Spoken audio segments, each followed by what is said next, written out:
Hi, a very good afternoon, everyone. So we still have a few more minutes to start the sessions. Feel free to invite your friends to join you along in Zooms. So you can actually get the Zoom link under My Times. You will see an announcement posted where you can find the Zoom link inside. So do join us via Zoom in order to have a more engaging sessions with the speaker. And it's only limited space, first come, first serve. Otherwise, once the space is full, you will have to tune in via YouTube. So quickly share the link or get your friends to join us via Zoom before we start the sessions. Thank you.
Okay, counting down, a last 1 minute before we start the session this afternoon.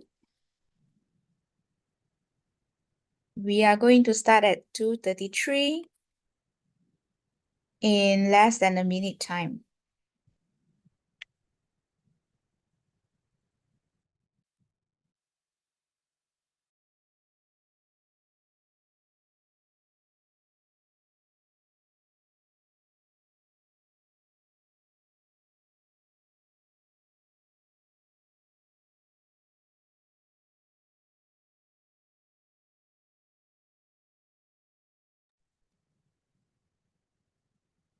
All right, a very good afternoon, everyone. Welcome to our social innovation project, the last mass lecture for these semesters. And this is week 4. I hope all of you are doing well and excited at the same time to learn something meaningful today. Yep, and I am your moderator for today's mass lecture. My name is Dr. Fang Yixue, and I'll be your host for this entire afternoon.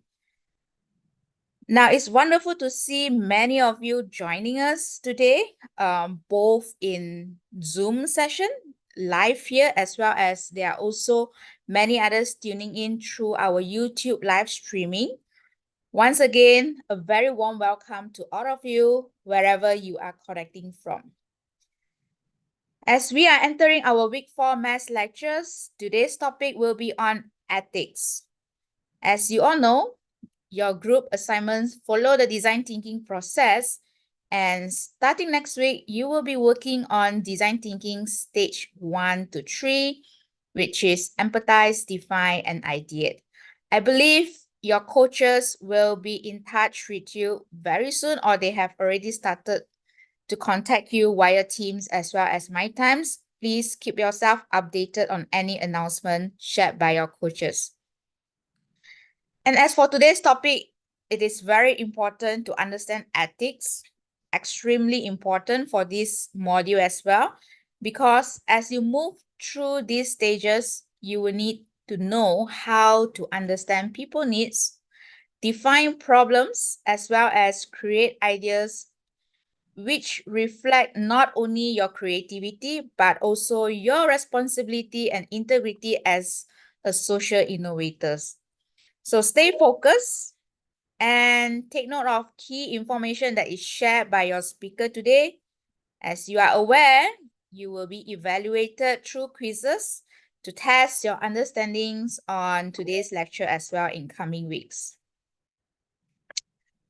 Now, before we begin, let me share a quick note on the Q&A.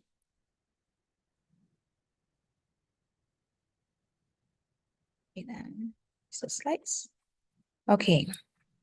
So we will be using Slido as well as MyTimes Forum. I believe all of you are very familiar with the platform for you to raise questions in all the previous maths lecture. You can scan the QR code displayed on your screen right now and submit your questions anytime through the Slido. And for this time, you can go through the module's main site and use the MyTimes forum if you prefer to use the MyTimes forum. And for any inquiries related to other matters such as grouping, attendance, and assignment, please contact Miss Anna Jong. All right. Next, we will have a quick housekeeping note. We will be releasing today's attendance code.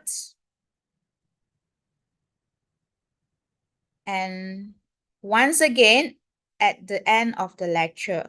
So in case you miss the attendance code, it will be activated and will only last for 10 minutes. And in case you couldn't capture it, don't worry. Please make sure to stay until the closing and pay full attention in order to capture your attendance.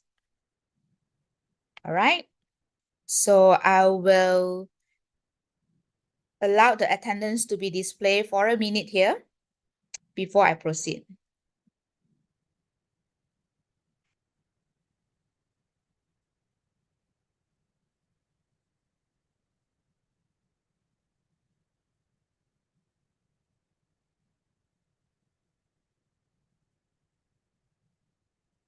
Yeah, Miss Anna, would you mind to share the Slido code as well? There are students asking. Chat box.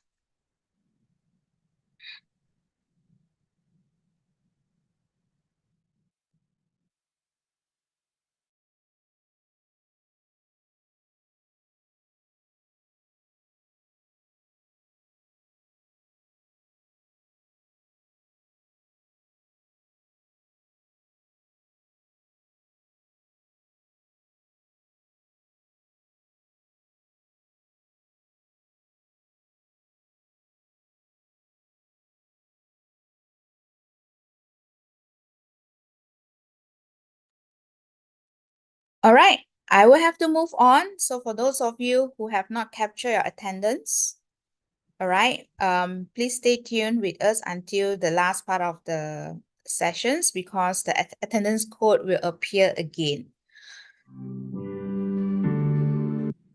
Now, you may also view today's materials in week 4 sections in your MyTimes module site to understand the concept of ethics along the way.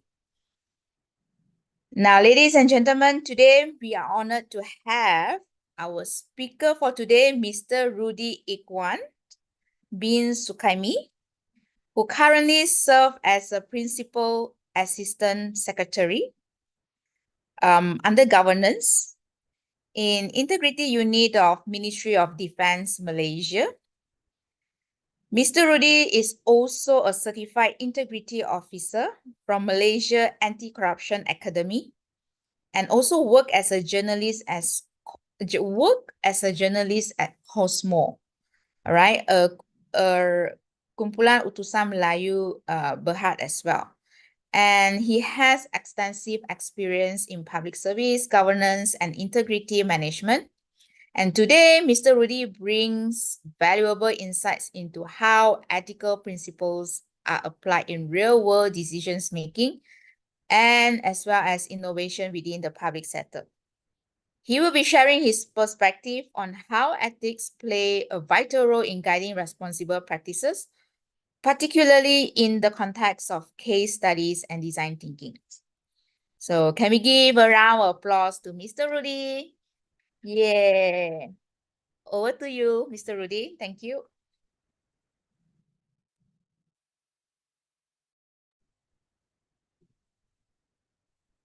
Okay, thank you, Dr. Fang. Okay, let me share my slides. Can you hear me? Yes. Okay. All right. Once again, Taylor, for inviting me to share my experience and so knowledge about ethics in case study and design thinking. Hello, boys and girls. Good afternoon. I know it's a Friday afternoon. You guys can't wait for the weekend. Okay, just bear with me for about 1.5 hours. Okay, we share some interesting information about ethics today. All right. So today, we will explore how ethics play a crucial role in designing social innovation project, as we have been assigned to. Uh, I'm sure you've learned about design thinking in the previous lecture. So design thinking is not just about creativity and solutions, but it is also about responsibility, fairness, and also integrity. So today I'll be guiding you through how we can curate, create, or implement a case study, social project with integrity. Yeah, so it's not just creatively, but also ethically. As young innovator, I'm sure you often work on projects that are meant to improve lives. However, good intentions alone are not enough. What matters is how you do it and whether it respects people's dignity, data, and also rights. Okay. But before that, let me share a little bit about myself. Okay. As Dr. Fang mentioned just now, I've served the government for 19 years since 2006. Now I'm attached to the Integrity Unit, Ministry of Defense, MINDEF. But before that, I was a journalist for 3 years at Bernama, Current and also Cosmo. In between that, I worked as the Public Relations Executive at Malaysia Airports, KLIA. I studied Human Sciences Communication at International Islamic University Malaysia back in 2003. It was a long time ago. And 10 years ago, I did my Master of Tourism, Hotel and Event Management at University of Queensland, Australia. I've worked with, or I've volunteered with several NGOs. For example, Epic Home Build, where we build houses for orang asli or orang asal. And then Bika in Malaysia, feeding the needy, Pertiwi Soup Kitchen. We feed the homeless. We do street feeding. And then I volunteered for Friends of Bukit Dinding, an environmental NGO. I've been a technical crew for performing arts, sports events. And also I rode from Negeri Sembilan to Johor Bahru for a ride for Sekolah Baroka, an independent school in Johor Bahru. My interests includes road running, trail running, cycling, and all kinds of sports. As you can see the photo, was it back in 2018? I just finished my 100 km trail run in Hong Kong. I did it in 25 hours, if I'm not mistaken. So it was a long time ago. Okay, all right. So that's all a little bit about me. Okay. So today I'm going to share with you the importance, the crucial role of ethics. Because right now I'm in charge of governance at the Integrity Unit. So one of our tasks is to promote good governance, ethics among the civil servants at Ministry of defense. Okay, so what are we going to achieve in today's lecture? Okay, so by the end of the lecture, hopefully, God's willing, you will be able to recognize ethical issues in secondary research for case study and design thinking projects. For example, like plagiarism, probably about misinterpretation, informed consent, privacy, PDPA, authenticity, and all kinds of ethical issues that might be associated with case study and also design thinking projects. Secondly, to understand consequences of false data, plagiarism, and privacy violations under the PDPA. Maybe there might be some academic penalties, legal issues, or reputational damage in relations to the usage of false data and also plagiarism.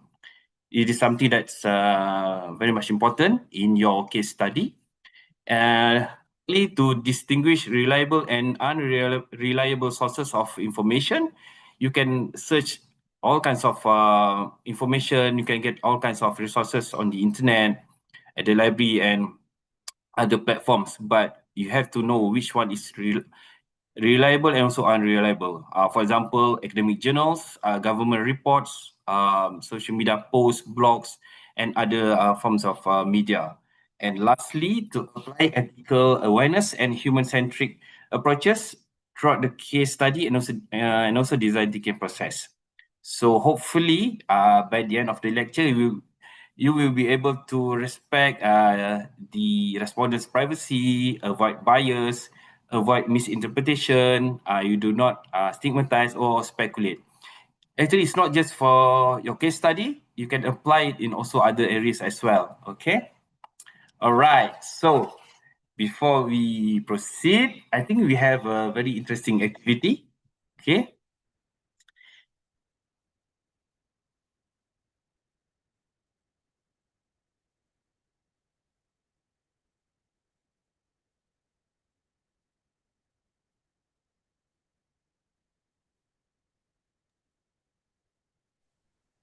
Yes. Just a moment. Okay. There are two interesting questions. Yeah. Yeah, for you to answer. Okay. Let's get started. So, scan the QR code and answer the questions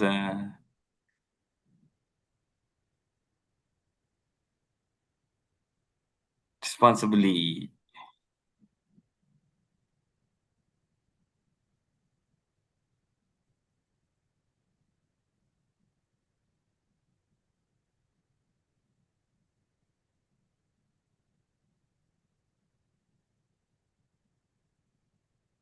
If you found a powerful story online that perfectly supports your project idea, but you're not sure if it's real, would you use it?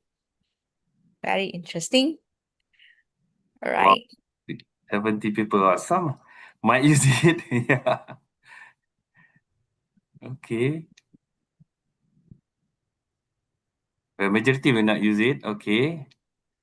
Understandable. Okay.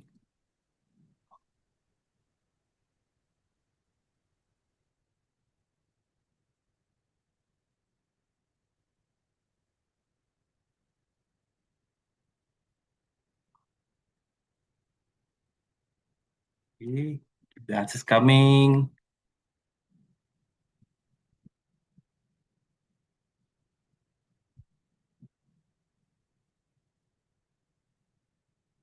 So basically, this question is about ethics, credibility, and also responsibility.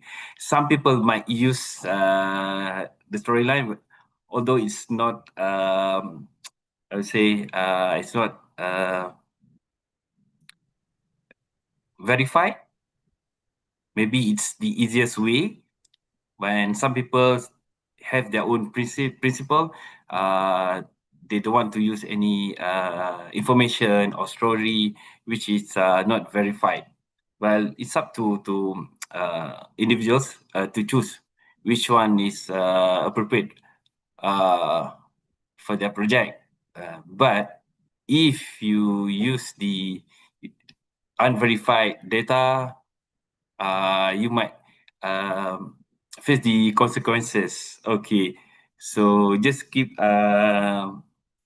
in your mind that there are some consequences if you use any information, any story online, but it's not verified, you know, okay?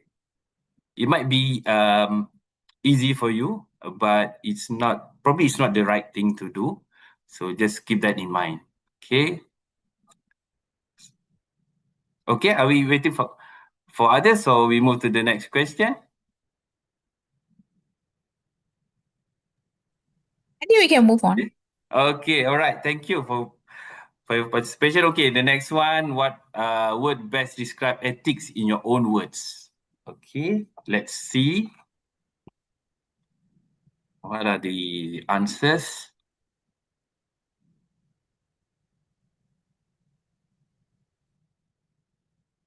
Rules, yeah. Rules, morals. I believe it is not something that we discuss or talk about regularly, you know.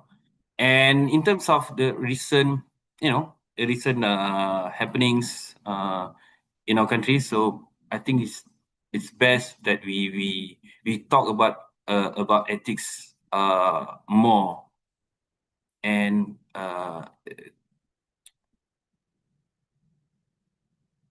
it should be applied in all areas.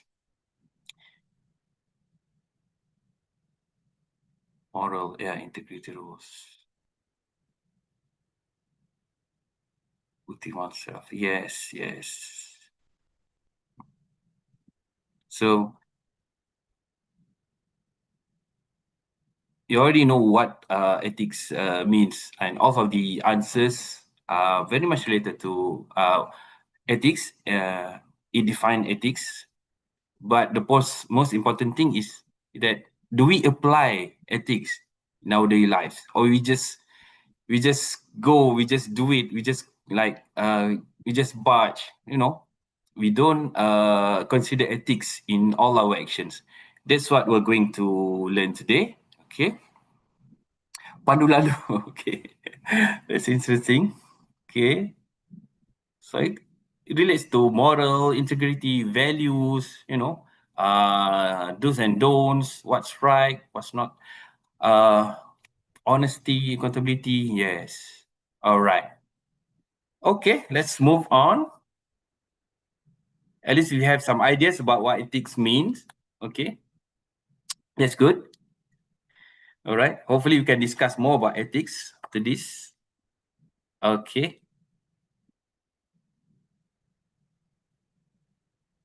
Okay. Wow. All right.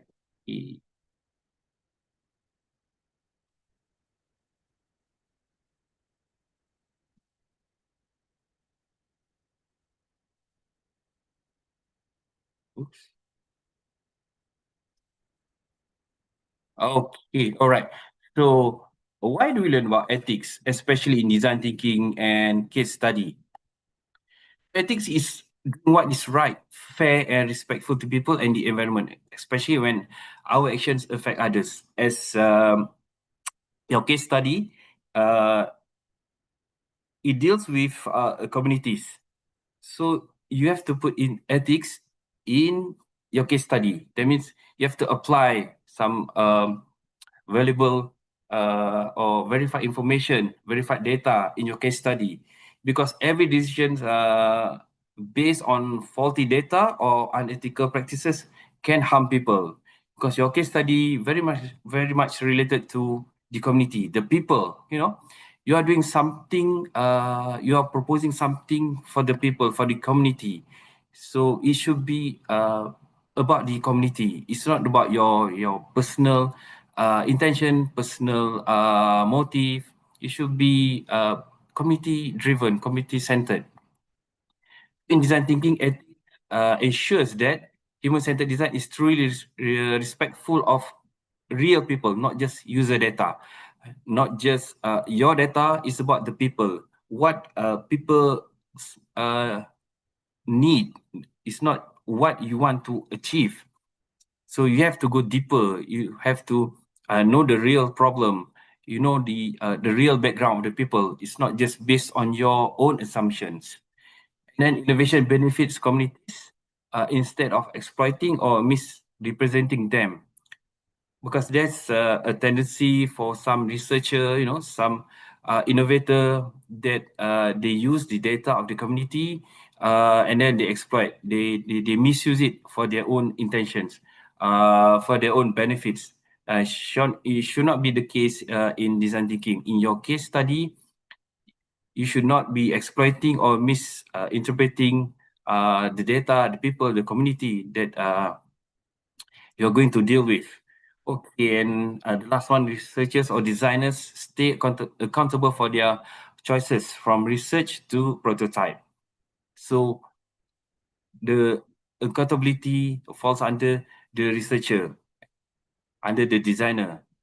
So every action, they have to uh, understand there are some consequences. So design thinking with the ethics, I'm just a manipulation, not innovation. So you have to uh, gather stories or data with in your mind that you hold people's trust. Okay, that trust is sacred. It's not it's what separate responsible social innovation from harmful innovation project. So everything you do, you have to put community or the people in the center. Okay, it's not just about using the data and then you create something new, you create your own project. It's about what the real needs of the people. What's the real problem of the people? That's what you're supposed to think of. It's not what we want to achieve for your own glory or your own motives. So let's move on to ethics and stages of design thinking. I was told that your case study only involve 3 stages, okay? But for the education purposes, I will explain until the last one, all the 5 stages, okay? All right, so the first one will be empathize. So you have to conduct project with genuine empathy. You have to know what's the put yourself in the people's shoes. Okay, you have to know what's the real problem of the people. Try to understand people's real needs.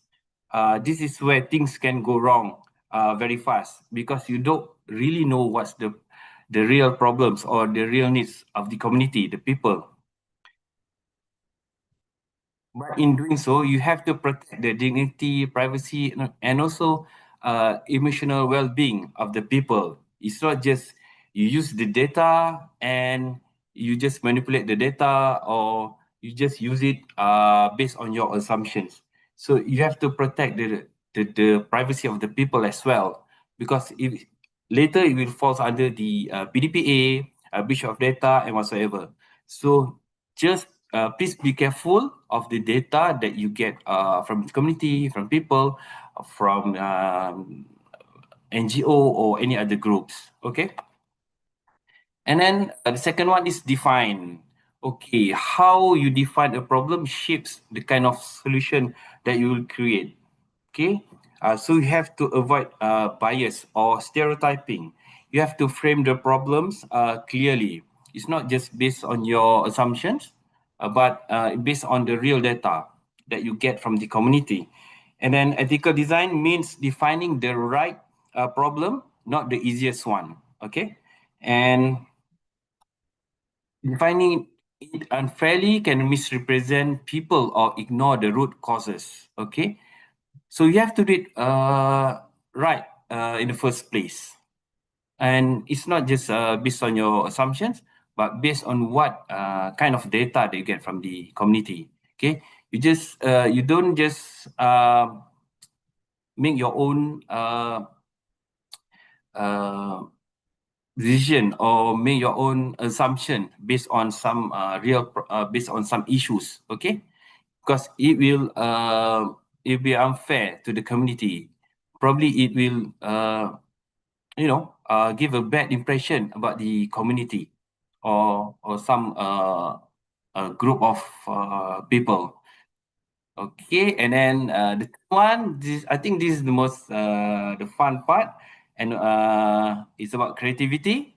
However, you have to beware that creativity must include responsibility. It's not just you just create something new. I'm sure all of you are very creative people. You have so many ideas, okay? Because you have so many resources, but it must include responsibility, meaning that what you create must give values to the community. It's not just to gain some popularity, gain some I say to achieve your targets, okay? But it must give something back to the community. Should uplift, not exploit or discriminate. Okay, your job is to empower the people, not exploit. Because I know you have all the data. Okay, you have all the information, and the information and also data is very crucial. It's very beneficial, valuable. So you have to be responsible. You use the data or the information uh, to uplift the people, not to exploit or discriminate.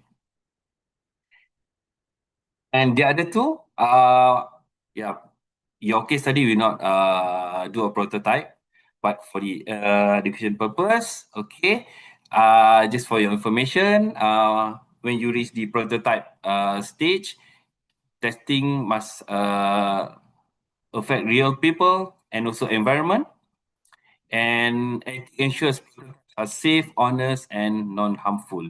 So the thing that you create must not be harmful to the community, to the people, and also the environment.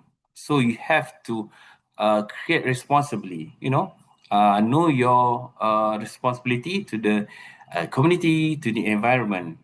And the last one is the test stage. Okay, this one, when you test your prototype, it's all about truth telling. So there's no hanky panky, there's no hidden agenda about it. Okay, it's about the real thing. Okay, ethic requires honesty in reporting results and handling data. Even if your case study or your project fails or does not achieve its target, you have to reveal. You have to report it as it is. It's not you're trying to hide something just because you don't want to the negative uh, response from the community or the people. But you have to tell the truth, because you are doing something for the community. So they have the right to know what kind of outcomes or whether the project fails or succeed. So in this test stage, it's all about truth telling. Okay, I hope you're clear about it, ethics and the linkages between ethics and so stages of design thinking. Later, we will talk about it more for every stages. Okay. All right. So basically, at this stage, ethical awareness guide responsible decision making. Okay. So from empathize to test, so ethics will guide every stage. It goes the same in our life. Okay, it's not just about ethics in case study, but also ethics in basically in everything we do. Like even if you're driving, you're doing outdoor activities. Okay, so ethics will guide your every action in your daily life. Okay. Okay. Uh, let's move on to another activity. Okay. Okay, Miss Anna will share the question.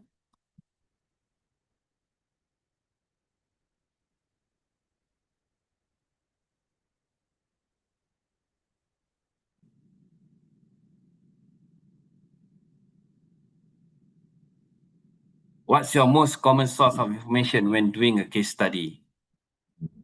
Okay, let's see the response.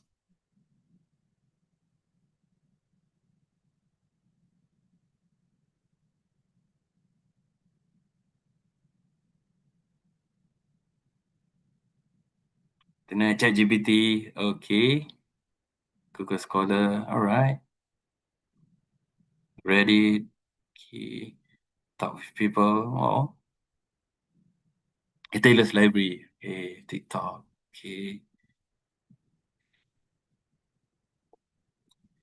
CNews sometime. Basically all kinds of resources. Yeah. Whether it's online or physical. Okay.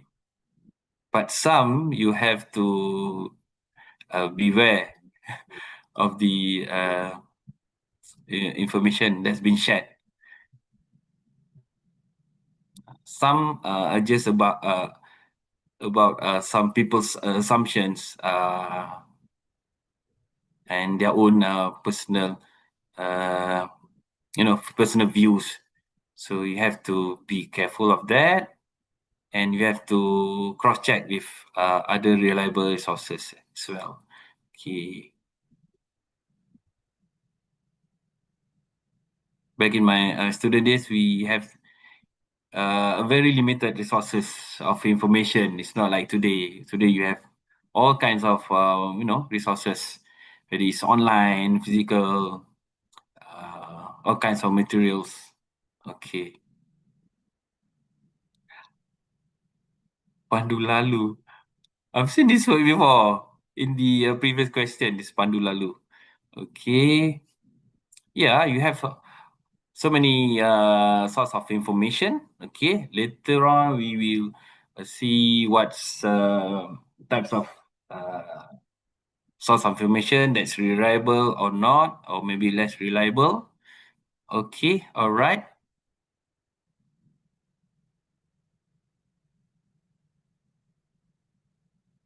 Okay, thank you for your all your answers. Okay,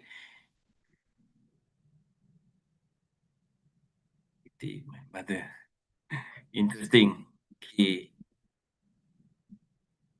all right.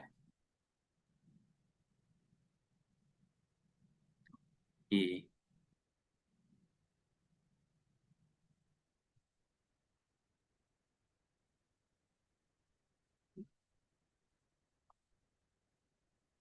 Okay, thank you for all your answers.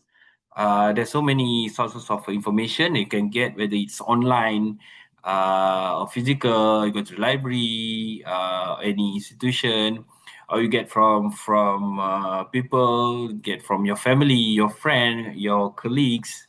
Okay, but you have to know which resources or which source of information that's reliable for your case study, because you don't simply seek information, especially online. There's so many mediums that you can get source of information, but some of it might just be some people's personal views or their own assumptions, and also maybe it's just based on some unverified data. So you have to be careful. You have to cross check. Okay, you have to verify the information that you get from any source of information. Okay, let's see. Okay, the first one, academic and scholarly research. Okay, for example, peer-reviewed journals, conference papers, university publications. Okay, this one, very highly reliable because it's evidence-based and reviewed by experts. This one should be high priority in your case study, in your design thinking. Okay, and then you have government or NGO reports from United Nations, World Health Organization, World Bank, Transparency International, Malaysia Auditors General Report, from Department of Statistics Malaysia, Defence White Paper, and all other reports by government or NGOs. This is also highly reliable, verified data, and institutional accountability. Okay. Basically, you can get all this information online. It's an open data set. Okay, you can just download it. Okay, and you can cross-reference while you're doing your case study. Okay, please use all the first two information in your case study because it makes it more reliable. It makes your case study better. Okay, because it's based on the real and also verified data. Okay, then you have reputable media, all kinds of BBC, Reuters, National Geographic, or Bernama, and all the media, the local media. Okay, it's moderate to high. Okay, it's fact checked, but may contain some framing. You have to be careful of that. Yeah, because some media they are driven by they have their own probably agenda. Okay, and so it might be twisted the information although it's reputable media, but every media they have their own agenda, their own objective, their own vision and mission.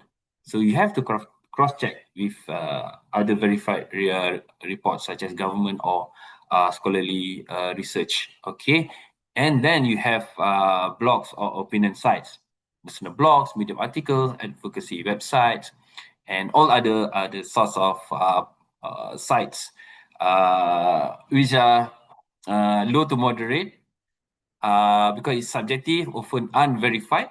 Sometimes it's just based on some personal opinions, personal assumptions.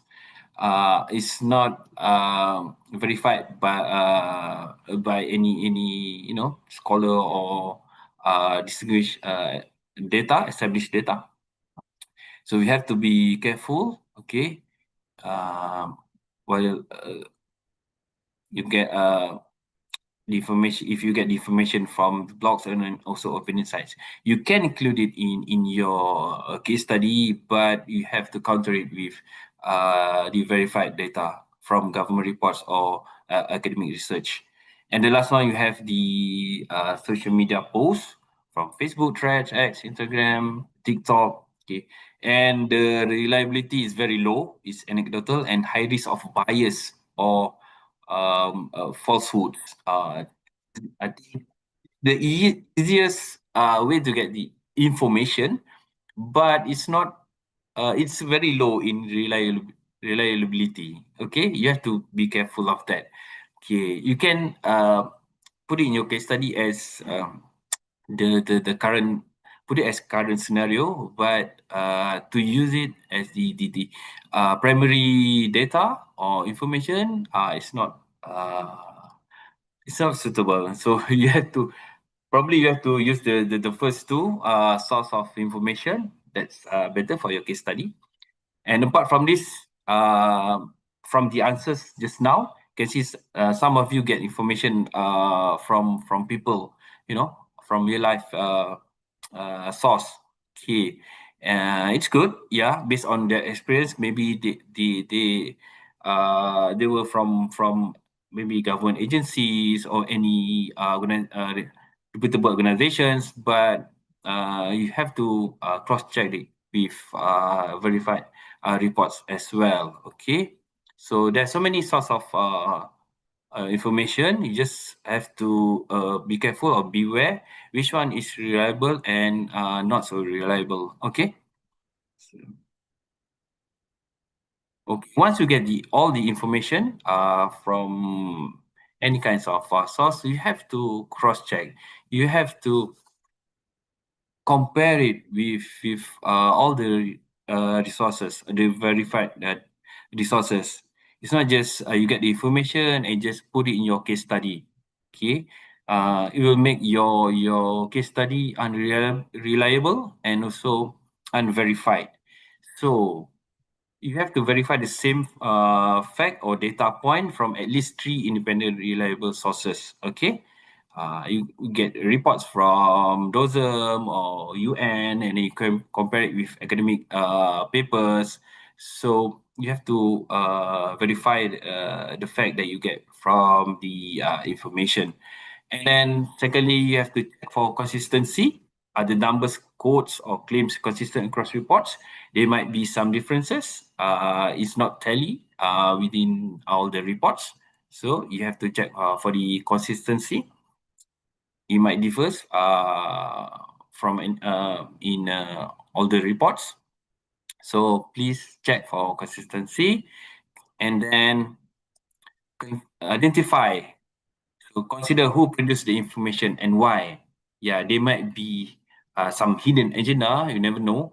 There might be some political motive behind it. Okay. So you have to do some background check, do your due diligence. Okay. Dig deeper, and then you find the information uh, regarding who produced the information. And then the last one, look for transparency. Because reliable sources usually cite their data and methods. So you know where they get their data and also the information. Some reports or some sites, they don't mention where to get the data. So maybe they hide it, maybe they get from unreliable sources. So please look for transparency. Okay. Uh, there's no should be no hidden agenda or no undisclosed information or undisclosed sources in the information that you get, whether it's online or whether it's get from people, real life people, or we get from academic reports. So it should mention where they get their data and also their methods. Okay. And then you can also do a comparison. Okay. Like for example, okay, the first one is a tweet. Okay. 95% of people hate electric scooters, study says. And then B, a UN report, Urban Mobility and Sustainable Transport, 2024. And C, a tabloid headline, e-scooters causing chaos in our streets. Okay, so which one is most reliable and why? Okay, in this case, UN report, it provides verifiable data, clear methodology, and institutional credibility. Okay, so while doing your case study, you have to look at all the information that you get and see whether it's sh- uh, whether it's about verifiable data or whether it's based on uh, any verified data or reports. Okay, and it's clear methodology and who produced the report. It's not just some people just a tweet, some some news. Okay, it should be it should come from a recognized institution or a recognized probably some reports. Okay, so please do a comparison, okay, of all the information that you get. So do a comparison, and then you know which one is reliable or not. Okay. Okay. So what are the dangers of false, misleading information? Because you get all kinds of information, especially on the internet, but some of it might be false, might be misleading. Okay. The first one is misinformation spreads fast, in this digital world. Okay. It spreads very fast. Okay. And it often reinforced by confirmation bias. We believe what supports our views. You have to be careful of that, especially for secondary research. Okay. Some might use outdated or manipulated data.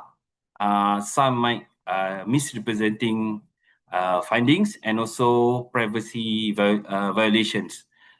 Say, for example, sharing identifiable personal data without consent. Okay. So And also risk for designers or researchers.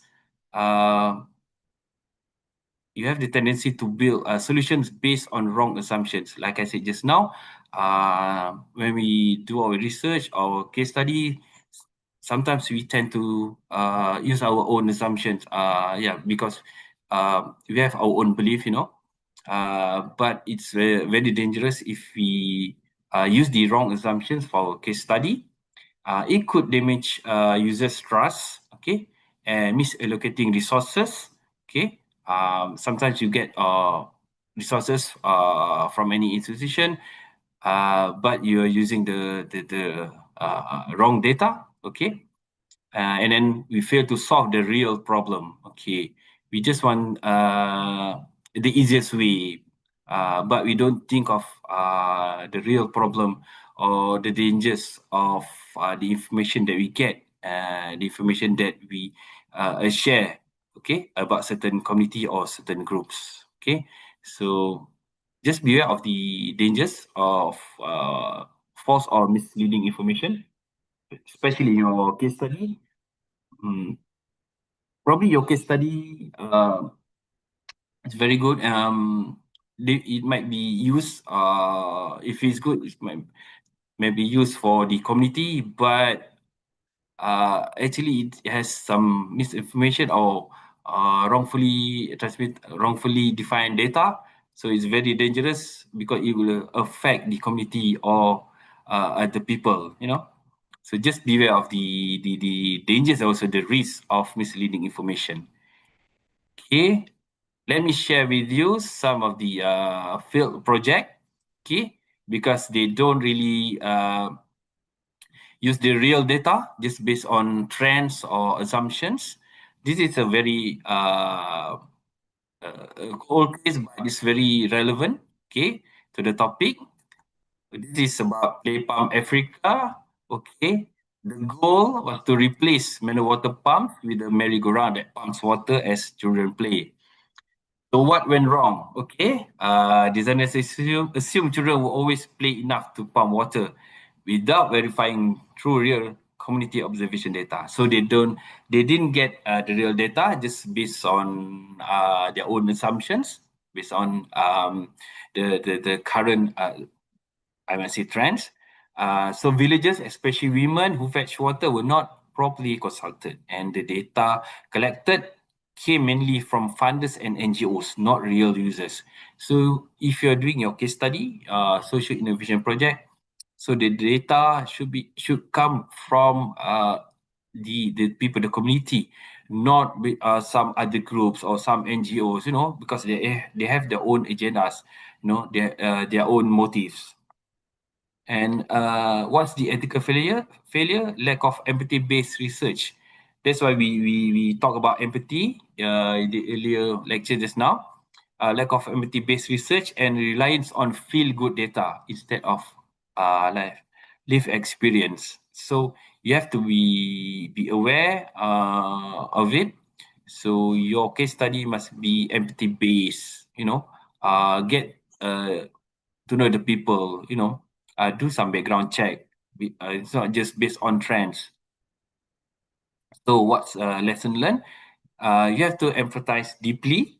Real users must shape the solution, not external assumptions. Okay, it's all about the people, the community. You get the data from the community. So what happened to Play Pump Africa? As the media reports, dozens of play pumps in Mozambique sit idle, and in some villages, play pumps have been removed and hand pumps have been reinstalled. Okay, so it's a failed project because it didn't use the real data from the community, just based on assumptions, based on information from the funders and also NGOs. So we don't want that to happen especially in your case study or in any other projects that you will engage probably in the future. Okay. Okay. The second one, close to home, urban homeless feeding programs in Kuala Lumpur. Okay. This one I have experienced it myself. Okay. the goal was for NGOs and independent groups provide food to urban homeless in Kuala Lumpur. But what went wrong? Some programs duplicated efforts without coordination. So, like example, for one night you can see like 15 groups, okay, provided food for the same group of homeless. Weak or missing data about the homeless populations cause food waste and dependency cycles. Okay, and policy backlash occurred when City Council imposed restrictions on public feeding zones. So it did not achieve its objective to provide food to urban homeless. You know, it just uh, a dump of food waste in the city because it didn't use the real data from the organization that's supposed to handle the homeless. Okay, so the ethical failure, poor needs assessment and no collaboration with welfare agencies. So the problem is these NGOs, these groups, they just do it on their own. They didn't consult the welfare agencies, you know, because they have their own agenda for each NGOs. So they just want to achieve their goal or their KPI, their mission.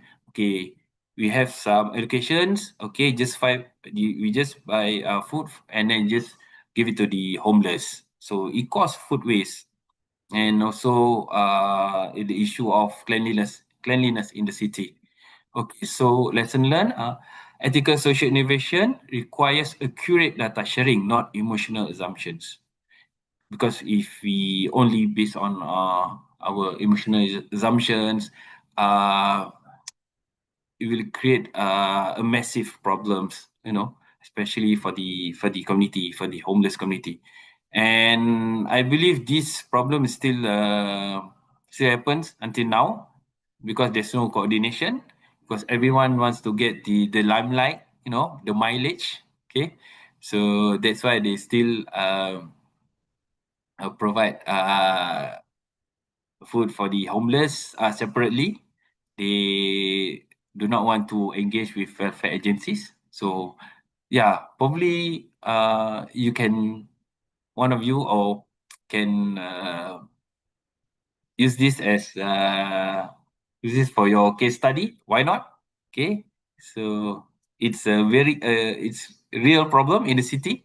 Okay, and please consider consider this topic for your case study. Okay. All right. So let's move on to Personal Data Protection Act PDPA 2010. Okay.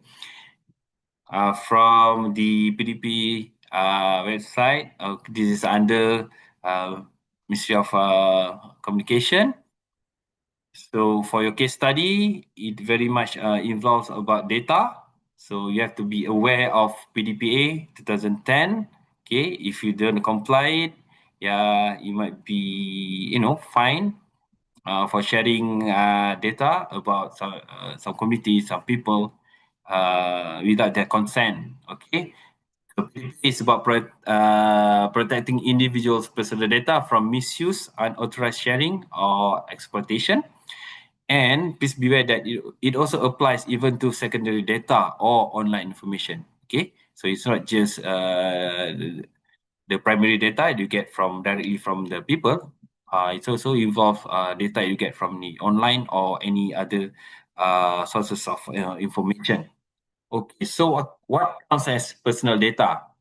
Any information that can identify a person directly or indirectly, such as the names, IC number, my card number, passport, phone number, email address, and then photos, voice recordings, biometric data, location data, IP address, online identifiers, survey responses, if traceable to an individual, because some survey responses, they have the names, sometimes phone number or emails. So please be aware of the information that you get online or from the people. You don't simply share the information to other parties.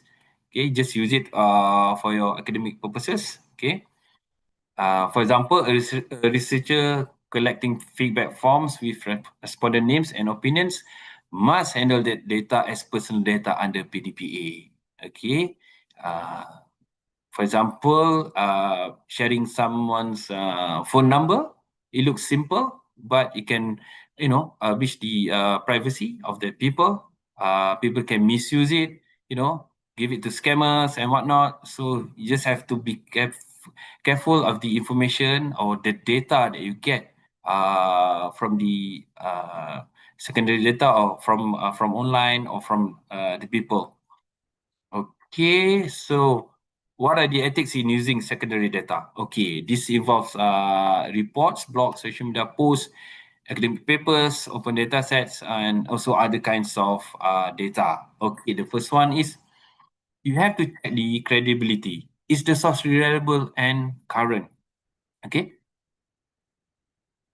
like I said, mentioned just now, there are some verified resources. So you have to give priority to the verified sources rather than those with low credibility. And if possible, get the latest data, like five years ago. So it's more reliable and it's recent. And the second one, respect intellectual property. Avoid copy paste, plagiarism, and whatnot. Okay. If you get the information from some sources, you have to cite it. Okay. Mention it where you get the information, not just copy paste and put it in your case study. Okay. Acknowledge limitations. Secondary data may be incomplete or biased. So you have to acknowledge the limitations.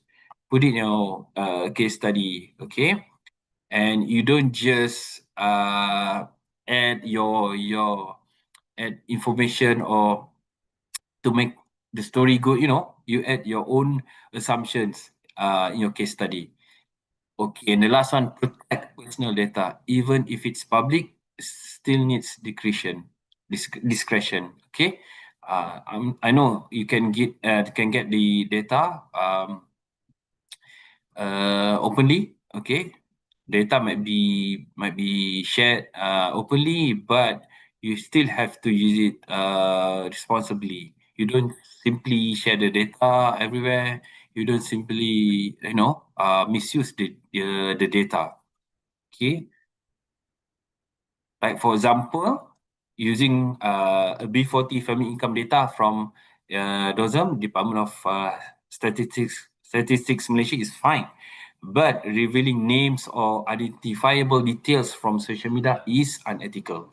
You know, uh, the data is very crucial for your case study, but you can't simply reveal names or other details about the family. Okay, you have to protect the privacy. Okay, the dignity of the people. Uh, because it might cause some negative impact or to the group or to the family. Okay, so you have to be aware of all the ethics in using secondary data. So why even secondary data needs care? Okay, let's see. Even if you didn't collect it yourself, you get from the from online or from the research paper, using or sharing personal information from other data sets still carries ethical and legal obligations. So you have to use it for academic purposes, not for your personal gain or personal motive.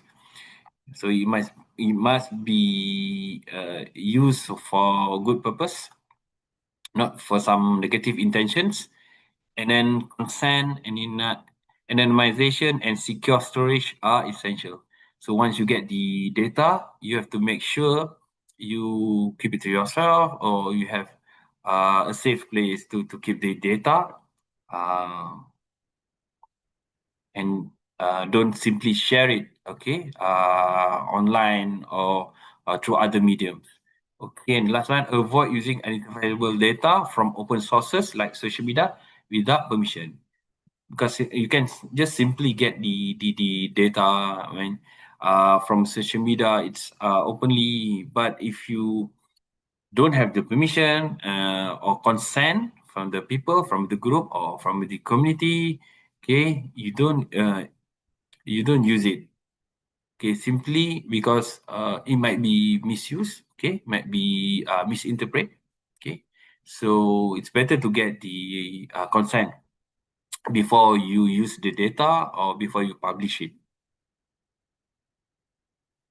Okay, I think this is the last activity for today, last question. Okay, right.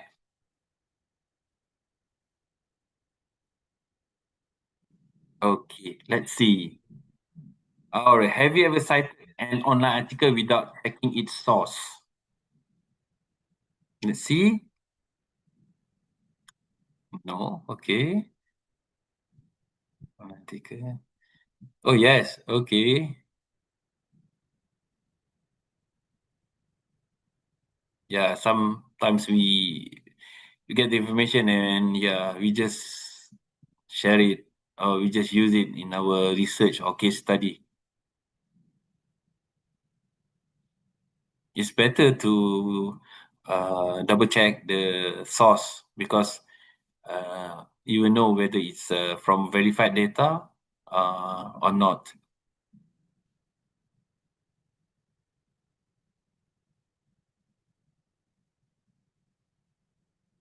Wow, it's balanced, almost balanced.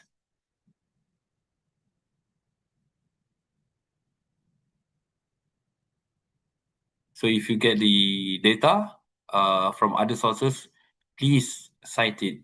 Please mention it in your case study, so people know the source of information that you get.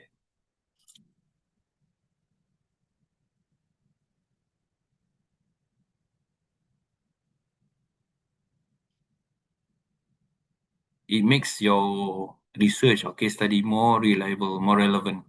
Okay, rather than you just use the information without citing or without mentioning your source. Okay,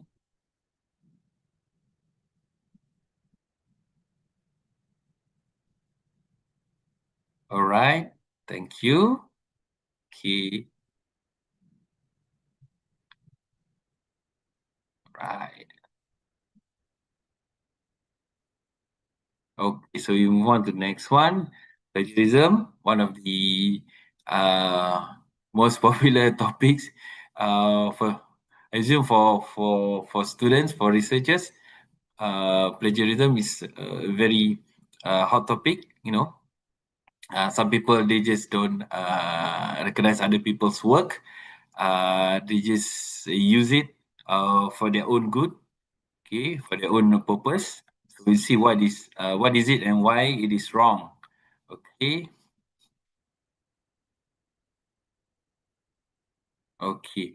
It's about using someone else's words, ideas, or creative work without giving credit. You use the articles, use their photos, design without giving credit to the owner. Uh, it's more than just copying text. It's about copying designs, ideas, frameworks, or visuals. It's about the creative work of the people, of the individual. Okay, it's about using data, quotes, or images without attributions. Okay, and then self plagiarism, using your past work without disclosure. Okay, it can be your own work also. So you're not mentioning the previous work, okay, as if it's a new one, but actually you're just recycling your previous work and for others work designs or ideas. Okay, it's not right to use other people's designs, works, ideas, yeah, for your own good, because it will cause negative consequences. You might face some legal issues after that. Okay, as you can see, recently some people use for example, other people's photography, okay, other people's pictures on the internet, and they get some, some legal issues that they have to face. So just be careful of plagiarism, okay? Your case study, in your research, in your report, you don't simply use other people's works, okay, to produce your own. Okay, let's see the example of copying and also proper paraphrasing. Okay, let's see copy without credit. Empathy in design ensures deeper user understanding. Okay, all right. This one, you don't put any citation. Okay, don't put any information on your source. Okay, it's very much plagiarism, but you have to paraphrase it with citation. Okay, for example, according to IDEO or according to any kinds of sources related to your case study or your research. Practicing empathy helps designers gain a clearer perspective on users' experiences. Okay, so this is very ethical and scholarly because you mentioned about the honor of the article. Okay. And the year it was published. So if you have the information, if you get information from other scholars or researchers, you have to paraphrase it. You have to mention it. You have to cite it. Okay. So it makes your work more ethical and scholarly. Okay. It's not just like copy and paste using there's no effort at all from you to paraphrase it, to make it to redefine it in your own words. So it's kind of unethical. So your work or your research or your case study is it makes it irrelevant or makes it um you know it's not verified. Okay. So the rule is if it's not your original idea, cite it. Very simple. Okay. If you get from other people's work, okay, you just mention it. You give credit to the owner, whether it's in terms of articles, whether in terms of photos or design in your case study. So you have to cite it. You have to mention where you get the source from. Okay, here's some of the free citation and research tools that you can get online. For example, Zotero, collect and organize sources automatically, Mendeley, manage citation and PDFs, Google Scholar, Cite for Me, Research Rabbit, Semantic Scholar, Notion, and Cite AI. There are so many tools that you can get online for your case study, for your, to get free citation and also research tools. Use it wisely, use it responsibly. Okay. Um, it's better to cite rather than you just copy paste from from all kinds of information, or you just copy paste from other people's work. Okay, this is just some of the research tools that you can get, and there are more tools out there. Okay, you can choose which one is relevant to your case study. Okay, which one that help you to produce a very quality case study. Okay, uh, just that, don't just copy paste. Please cite every information that you get from online or from academic papers. Okay, let's go through the design thinking stages. Okay, how ethics play a crucial role in every stages. Uh, just now we just look at the surface. We go deeper for in every stages. Okay, for empathize, it's about respect and authenticity. So the goal is to understand users and communities deeply. So you have to get the informed consent when interviewing or observing, if it's related to your case study, and keep stories anonymous. If it's sensitive, you have to comply with the PDPA. For example, you have to avoid poverty tourism if your case study is about underprivileged people. Okay, if you take pictures or you do stories on some groups, you have to avoid, you know, you have to don't sensationalize it. Okay, maybe the photos, can help you gain popularity or whatnot, make it viral. So please beware of that, and be culturally sensitive and aware of local values. That's the most important thing, because every community, people, they have their own local values. You have to do your due diligence, get some background check. Okay, and be aware of what the do's and don'ts about the local culture. Okay, and then in the define stage, it's about honest and accountability. You define the real problem based on user insights. That means you have to go deeper into the problem. Okay, get the information from the community or the people. Okay, you have to frame the problems fairly. It's not just based on your assumption. Okay, and then avoid bias toward pre-decided solutions. Maybe you have some your own perspectives before you do the case study. Okay, please put aside your own assumptions, your own perspectives. Okay, you reflect real user voices, not assumptions, and you have to avoid stereotyping or labeling groups unfairly.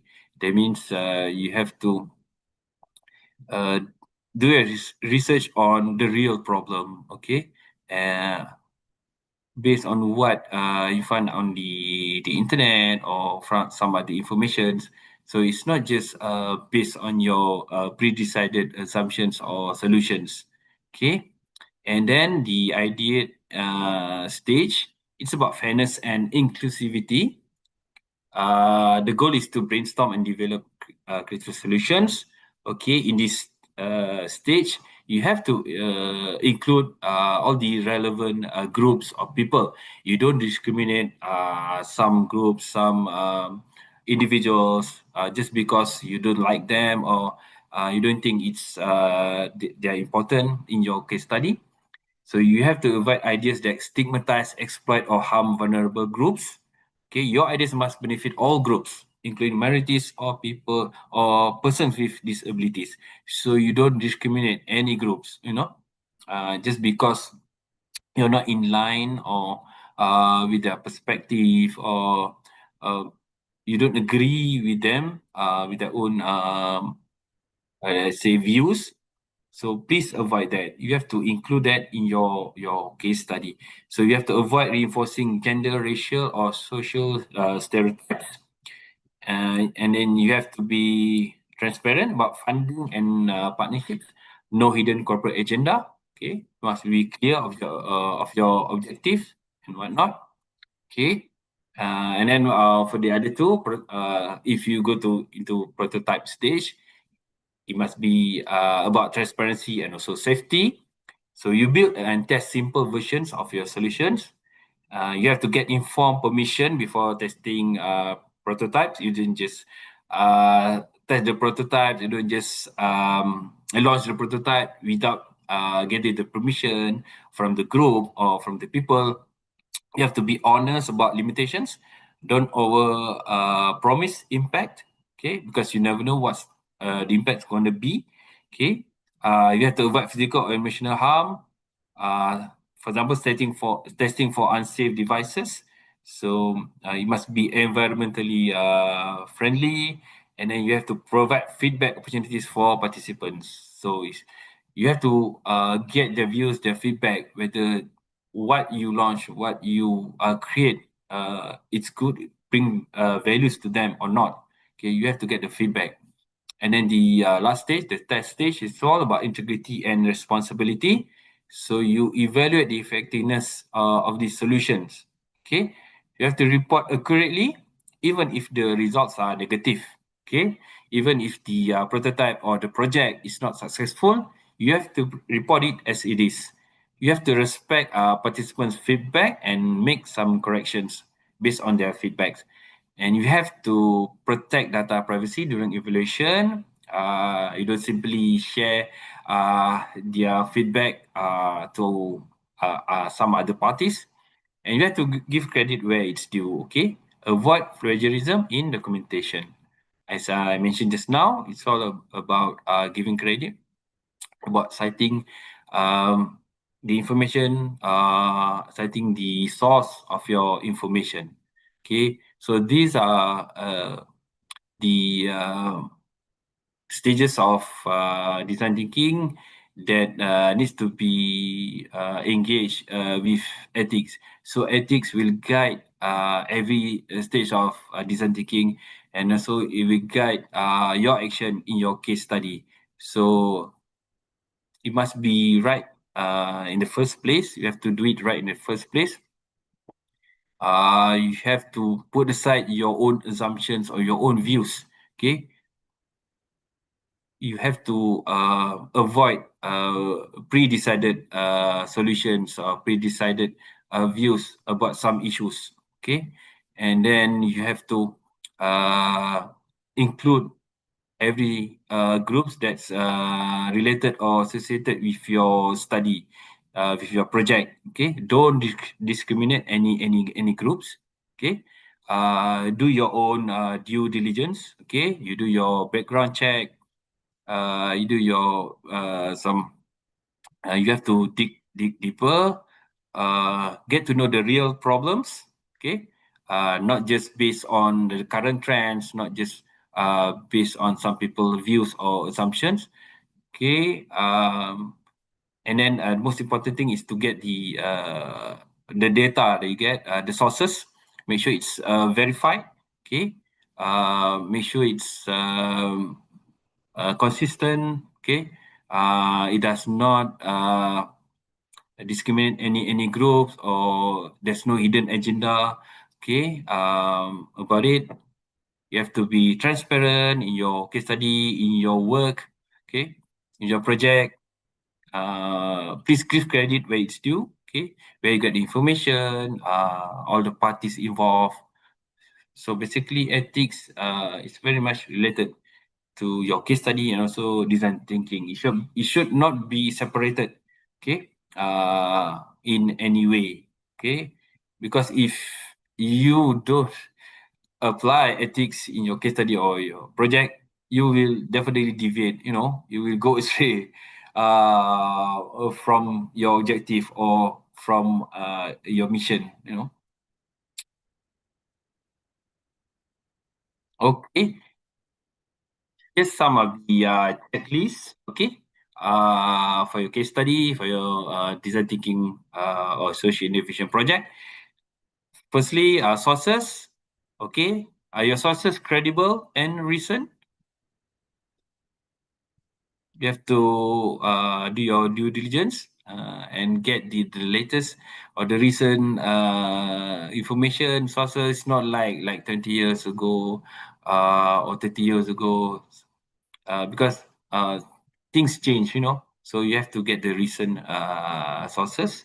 Okay, the latest information, so it's more credible.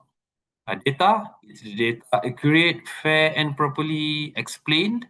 Okay, whether is there any hidden agenda, or other views about it?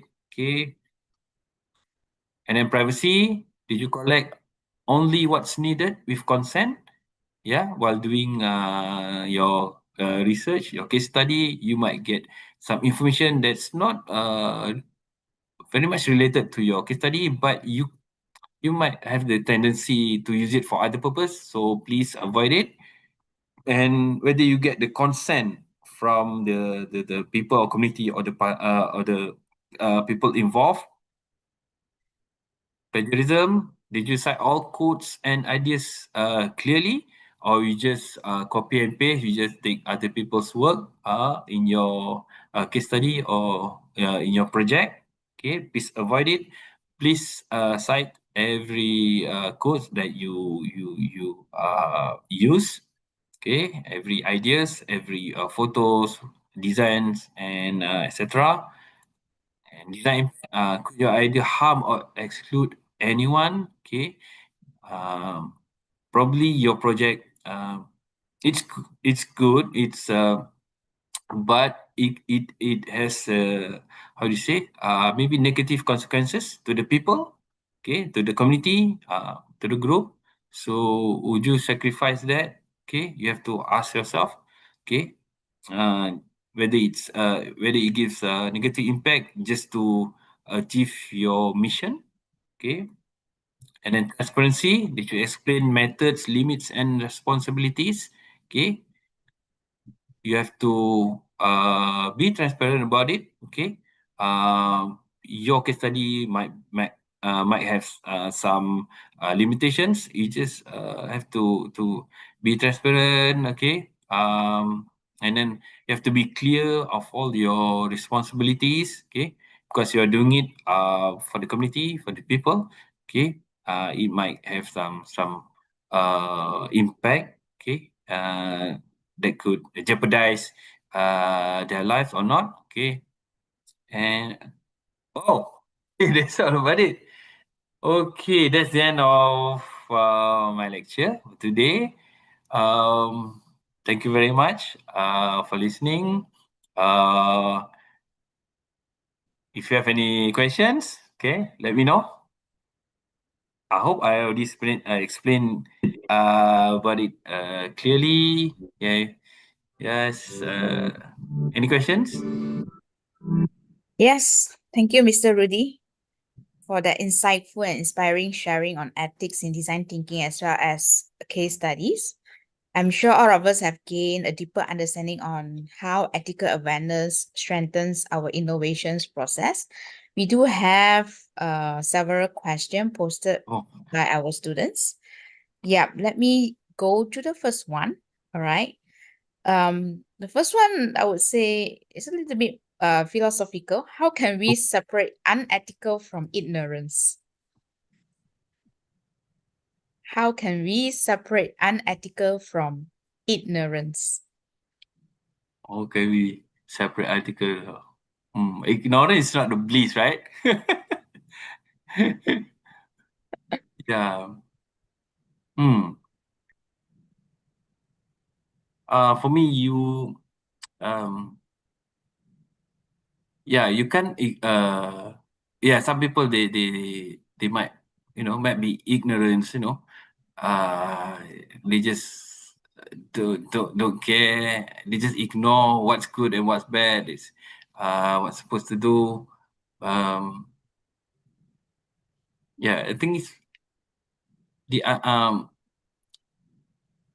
would say, hmm. Well, sometimes you can't just like be, yeah, can't just be ignorance of the facts, of what good and bad. You have to be aware. Okay, what's surrounding you, and also you have uh to avoid being unethical. You know, if you're being ignorant, that means you're just being unethical as well. So you can't really separate it. Okay. That's from my point of view. Yeah. Yeah, I do believe that when you talk about ethics, it's always what you believe in. Yes. Yeah. Even when people are not watching, but it's also about how you carry Yes. yourself. Yes. Thank you. Thank you for sharing your answer, Mr. Rudy. Let's look at the second one. We always see the success or positive results. Yeah, everyone loves celebrating Yes. success, right? While everyone's silent on the failed attempts, or if Mhm. something does not work at all. So how Yes. to deal with this ethically? Okay. Just like I mentioned just now, you have to be transparent. Some of the project or some of the initiatives it has some limitations. You have to be aware of that. So you just have to take it positively. You know, there's always room for improvement. Okay, it's not the end of the world. So I believe you have to take it positively. Maybe it will lead to something better. Yeah, because sometimes we learn from failure, right? Okay. So uh, don't think as don't think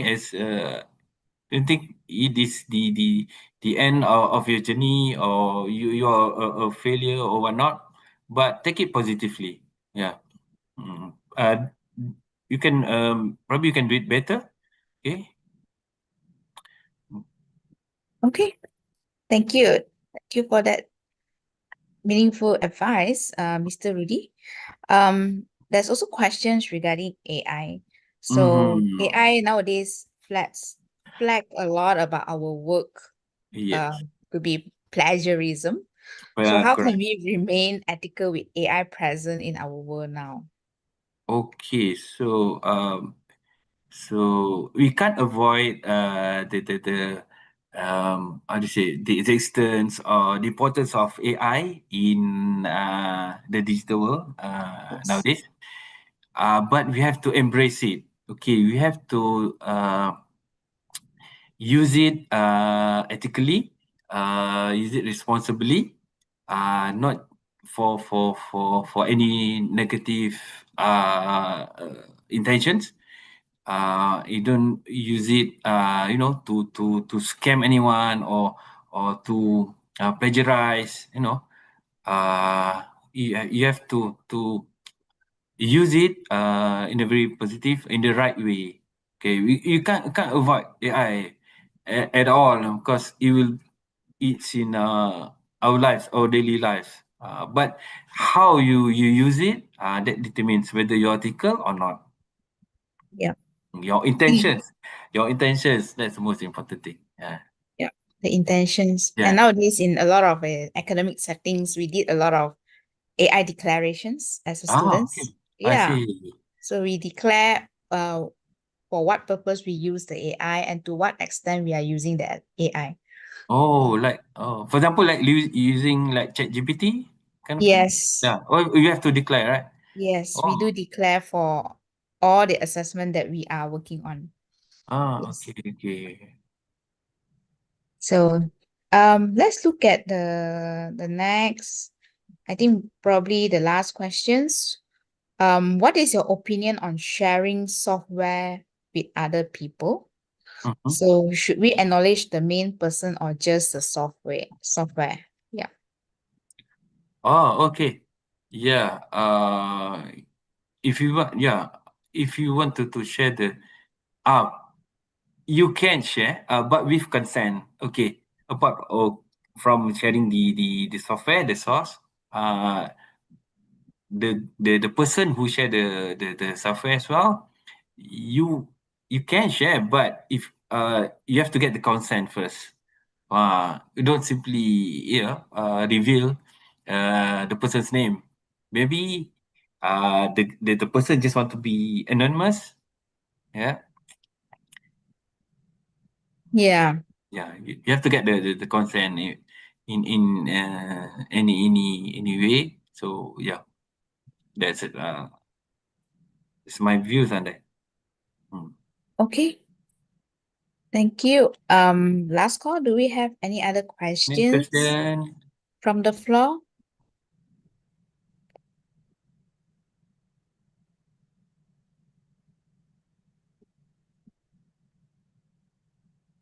Okay. If I assume there isn't any more questions, all right. Okay. Thank you so much. Okay, thank Yes, you, Dr. Fang. Thank you. yes. Thank you once again. Okay, thank you, Oh, Taylor. Thank you, just a everyone. Thank you, moment. boys and girls. Yeah. Okay. Uh, yes. Thank you so much, Mr. Rudy, for taking the time to answer those questions and for sharing your expertise and thoughtful responses with us today. So if any of you would want to have any engagement with Mr. Rudy after this, you can also reach out to Mr. Rudy on LinkedIn, I believe, Mr. Yes, Rudy. I'm on LinkedIn. Yes. Yeah. And thank you everyone for your active participations. And I would like to also, on behalf of the coaching team and all our students, our heartfelt thank you to Mr. Rudy Ivan for joining us today and leading us to a better understanding and meaningful insights about ethics, particularly in the context of social innovations. Mr. Rudy, well, your talk has given us a lot of time to think, and I love all the case studies that you shared and the priority that we need to focus on, especially we look out for secondary data, the Yes. reliability of it. Yeah. So as we move forward in our case studies, I hope everyone here, especially our students, are able to benefit and apply what they have learned in our upcoming projects. Thank you once again, Mr. Rudy. Okay. Thank you. Thank you. Yeah. Before we end our today's session, there will be a few important announcements to make. But before that, can we just take a quick screenshot, Anna? Since our speaker is still here, just take a quick screenshot. Yes, guys. For those of you who are still here on us or on Zoom together with us, feel free to what do you call that? Open your camera. camera. Yes. Let's take a picture for a memory. Okay, if you are shy, it's okay. Yeah, I was not informed earlier, so No worries. Yeah. yeah, no makeup, not ready. Okay, so Let's give take a me a quick few more screenshot. seconds and I will take picture. Okay. Okay.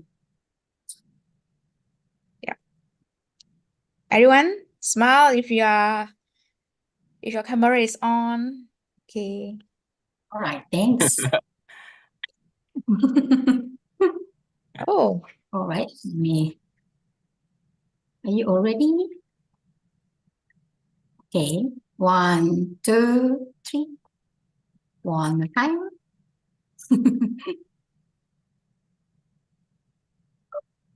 we have a grand theft here appearing on Grand our screen. Okay. Okay. Okay. Thank you, Mr. Rudy. Thank you, Okay. Thank you, everyone. Dr. Fang. Okay. Thank you, everyone. Yes. Bye. All right. Thank Now, guys, you. don't leave first. Before we end today's sessions, there are a few important announcements. And for these, I will hand over the sessions to our stream coordinator, Miss Anna. Thank you. Thank you, Dr. Fang. I believe we all are very benefited today through the session, and here I just want to share a few important announcements before we take attendance. And be alert because today this will be our last mass lecture. Starting from next week, we are moving on to the group discussions and we will get the guidance from respective coaches. So I'm pretty sure here some of you have many questions. And here actually we have Mr. Kellin and Mr. Naidi with me on campus, and we are responding all the inquiries, not only about those subject matters we discuss on today's lecture, but also other matters. So I think it would be better we just all go to our module site and check on the announcement. Basically, the things I'm going to highlight will be all in our module site. The module site I'm now sharing on the screen is main site. Means all the module takers will get access to this module site. But if you go to here, my courses, or on your dashboard, you should be able to see another one more module site with a title of Social Innovation Project, and you should be able to see in brackets, learning and assessment site. So for the quizzes and also submission of case study, all the information for group assignments or further communication for consultations should all be in the other module site, learning and assessment site.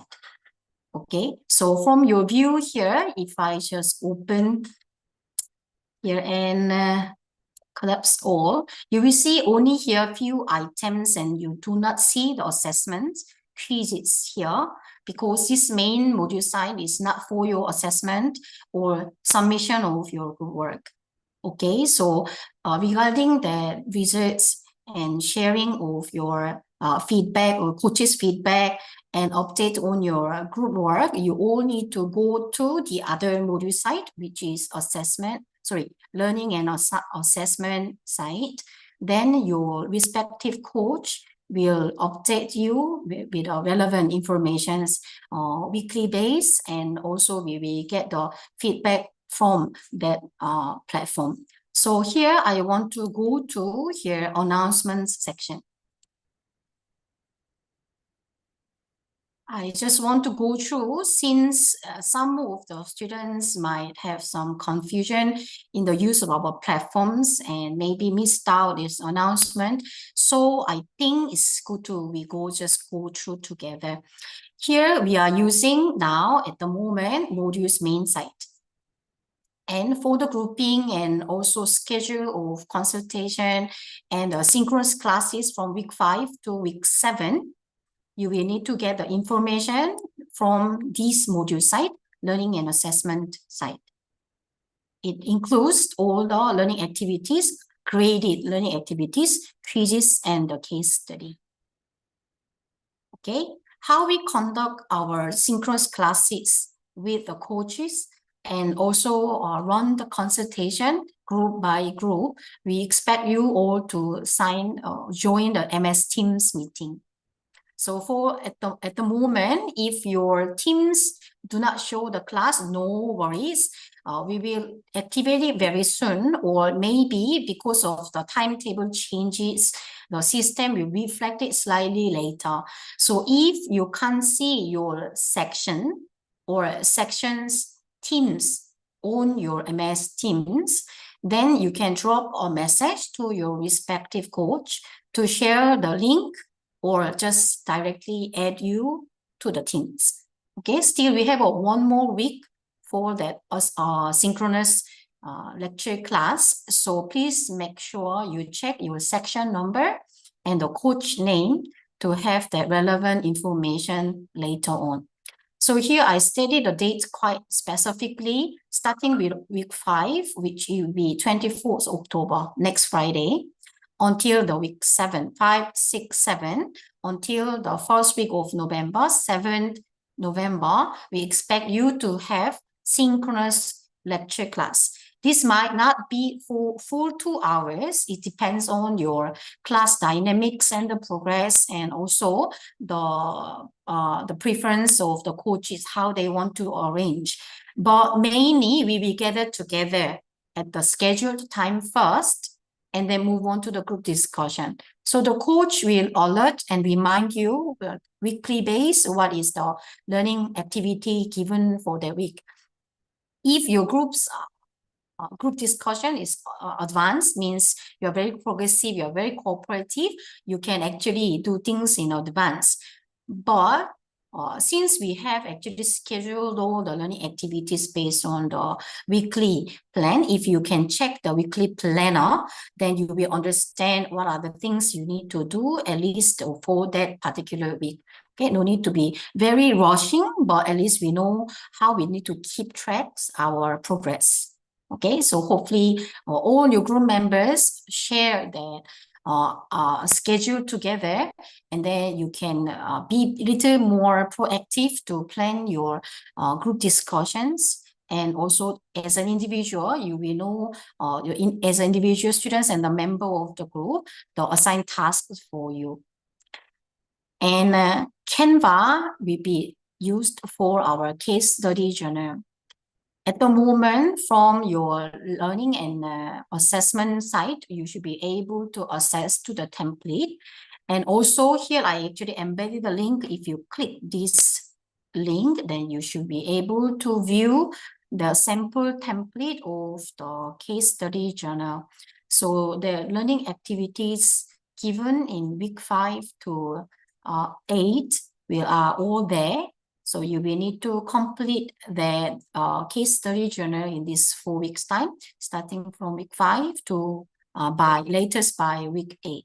And week 9 and onwards, there will be another set of case study journal for the design thinking stage 2, define, and stage 3, ideate. Okay, so then you need to submit the complete case study journal. The first part will be here already embedded in this link for the case, the stage 1 by end of week 8.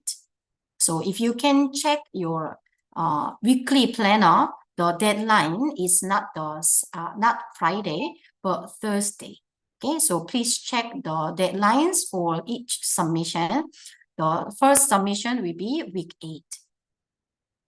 And then the rest of the case study journal related to the activities for stage 2 and stage 3 will continue. And you will need to submit the complete version of case study journal, the second part, by week 13. And again, the deadline will be Thursday. Okay, so please go back to here on the main page of the module site. You all can download here Social Innovation Project Weekly Planner. Okay, so here you will know the each week's learning activities as well as very specific deadlines of the case study journal submission.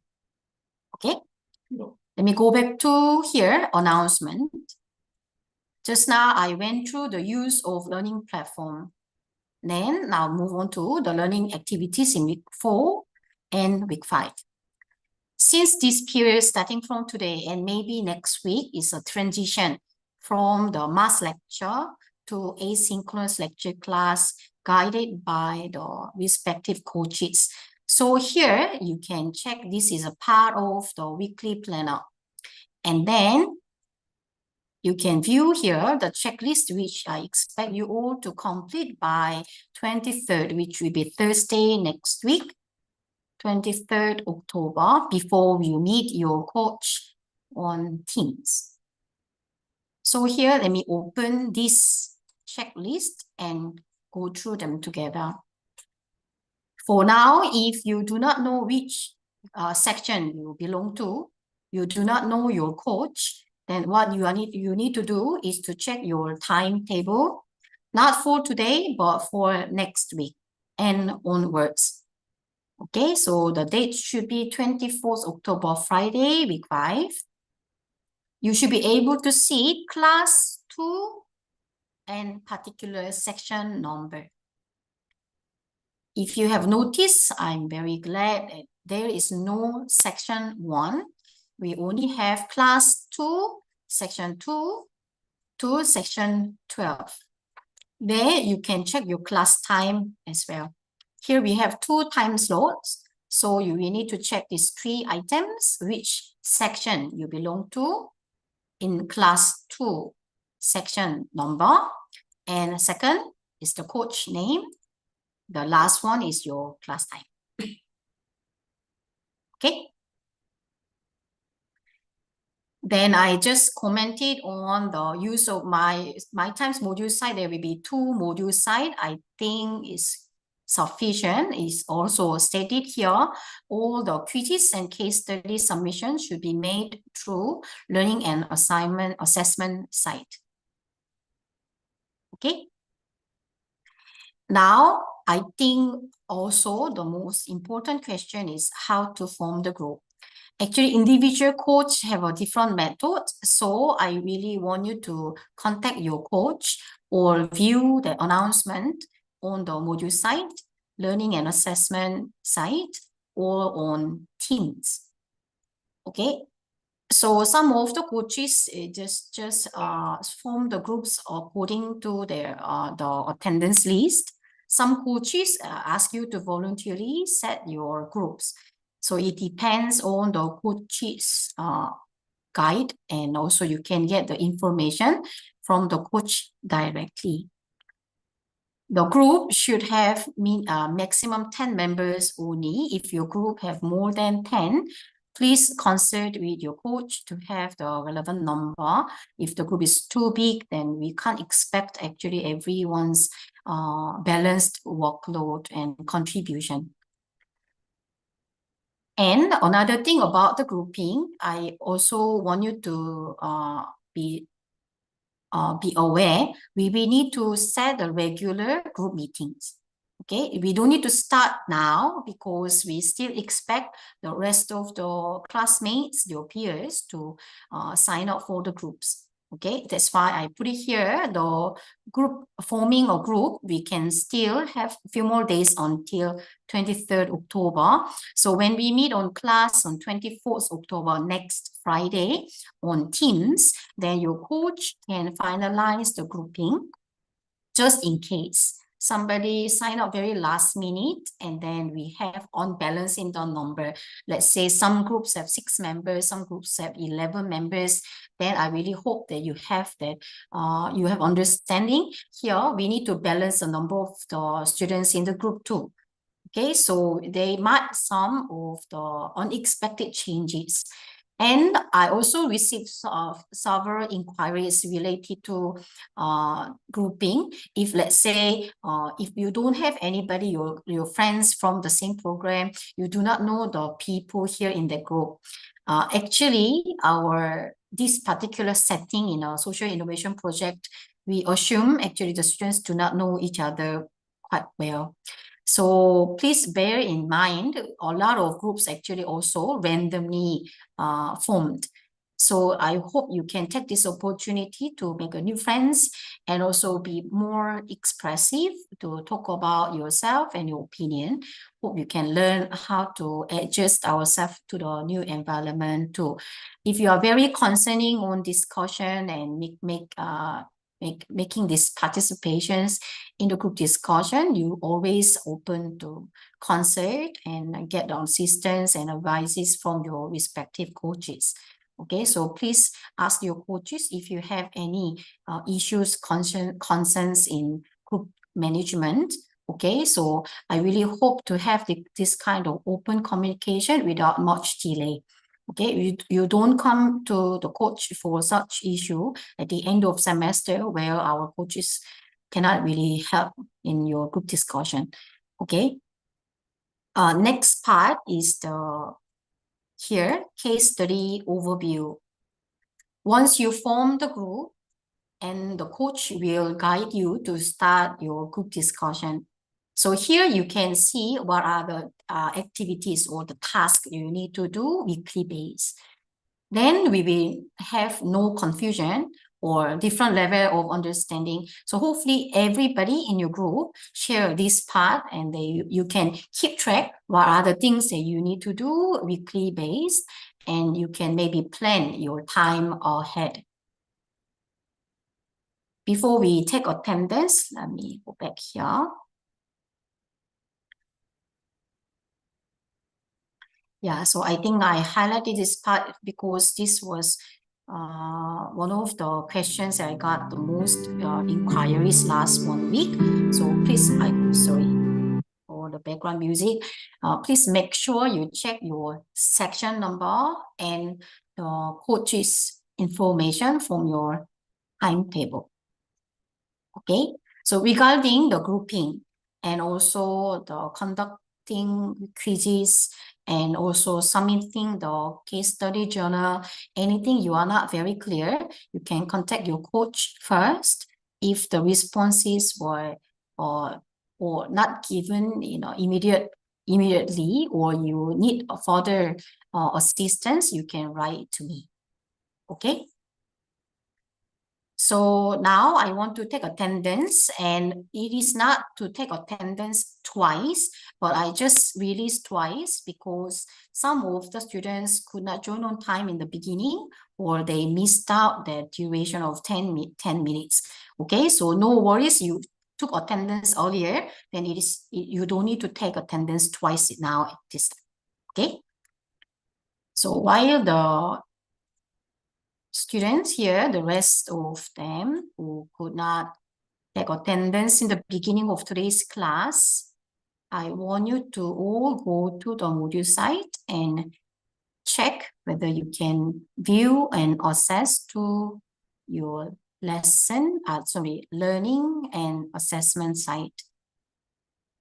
Okay, let me try it again.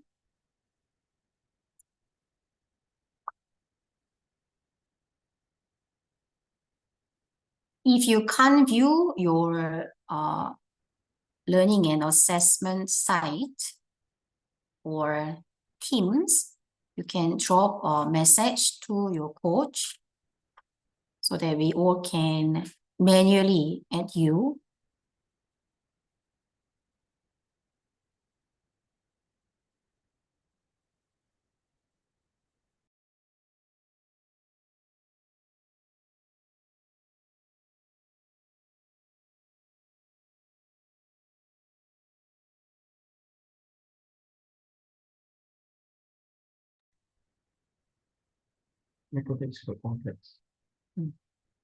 Okay, while we are taking attendance, you all can go to the module site, main module site, and also you can have a look what are the titles of the cases. Next week, you will need to discuss in a group and select one particular case that you want to look into. So there are 9 different impact labs, Taylor's impact labs, and under each impact lab, we have 5 to 7 8 different cases. All it depends on your group's dynamics and your interest. Okay, so while the rest are taking attendance, let me share the other part of the module site. Here you can check transition to learning and assessment site, the last section. And then here we can see the summary of the case. Here we updated all the summary of each case. So if you close them down, then you will be able to see all the names, titles of the Taylor's Impact Lab. If you are interested in active aging, then go through here the case title. If you click one of them, it will show you that summary where we can have the original resource with a link and a little bit of introduction about the subject matter with some prompt question. So after you select this case, you will start the discussion in a group. Basically, you need to search for relevant information further as we learned today with the topic of ethics. So this page is not showing the code. Let me close down. Yeah. And you will search for more resources that can you can observe and learn from what are the needs of your target users or the people you want to hear from. Okay, so if you are not very sure which case you need to select, I think your group will gather together first in week 5, and then we go through together and check which part actually more attractive or more interesting to you. And I think it's relevant to the last week's topic, ESDs. So whatever you actually could take from the last week's lecture, you also can relate it to this. And just one important thing in relation to the last week's lecture. Now in Social Innovation Project, this module at Taylor's University, we are focusing on the local problems and the challenges. So please make sure we are only selecting all the resources here based on the Malaysian social issues and challenges. Okay, so you'll whichever resources you are searching for later, or you are collecting from them, you are evaluating, analyzing them, it must be local context, or the stories, the issues or articles you search, it must be Malaysian context. Okay, so please bear this in mind, because this particular module in NPU, we are basically talking about Malaysian culture and the society. Okay, I think we have sufficient time for attendance.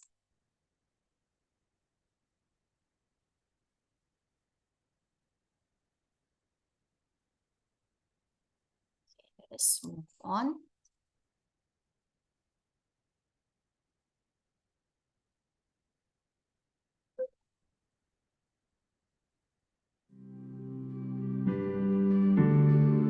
Okay, I pass the closing section to our moderator, Dr. Fan. Yes, thank you so much, Anna. I believe that is a very detailed explanations to clear up some doubts and queries from students. All right. So that's it. Today, this brings us to our end of today's lectures. And next week onwards, the coaches will see you all on Teams at the scheduled class time. So good luck as you move forward in your case studies.